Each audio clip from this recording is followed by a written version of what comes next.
The Mamertine prison. Hidden below the church of St. Joseph of the Carpenters, among the ruins of ancient Rome, lies the city's oldest maximum security prison, the Mamertine prison. Situated at the foot of the epicenter of the Roman Empire, in front of the Forum Romanum, the center of public life, it was a clear warning symbol of Rome's unappeasable justice against its enemies. So the enemies of state of ancient Rome were kept in this prison. It wasn't a prison for petty thieves, it was the prison for the enemies of state, for the most important people that they wanted people to see that these people were being tortured here and they were being sentenced to death. Among the many historical figures condemned to death by starvation, strangulation, or beheading in the Mamertine prison, several deserve to be mentioned. Jugurtha, king of Numidia, and Gallic chieftain Vercingetorix, both publicly executed by strangulation in 104 and 46 BC respectively. Accused of treason for refusing to ascribe absolute power and divinity to the Roman Emperor Nero, it is also believed that this is the prison where Saints Peter and Paul were held in captivity before their martyrdom. Despite the harsh conditions of their imprisonment, Christian tradition recounts a miraculous event said to have occurred in the deepest level of the prison, as a sign of God's blessing and mercy to the martyrs in a time of strife.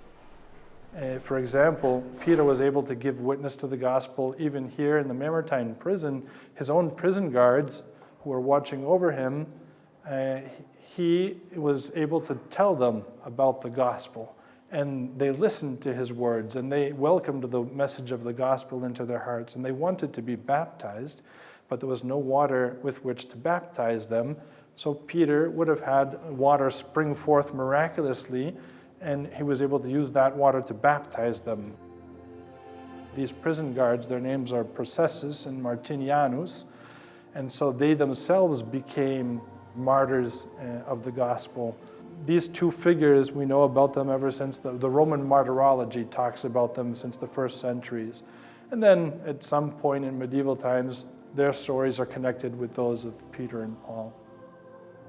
Following their baptism, the two warders were then arrested, tortured, and beheaded by order of the Emperor Nero. Without exception, the two apostles met a similar fate. After their imprisonment, tradition holds that St. Peter was crucified, upside down, in Nero's circus on the Vatican Hill, where the obelisk called the Witness stands today. St. Paul is said to have been decapitated since Rome didn't allow its citizens to be crucified. Peter and Paul showed great courage. With their martyrdom, it meant embracing the cross in their lives, and not only in an individual manner, but together.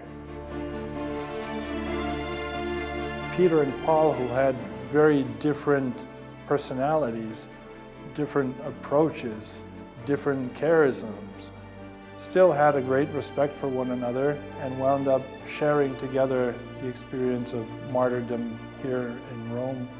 Whether or not the Mamertine prison was the actual place of Saints Peter and Paul's imprisonment, their lives and deaths are without a doubt a testimony to a persevering faith.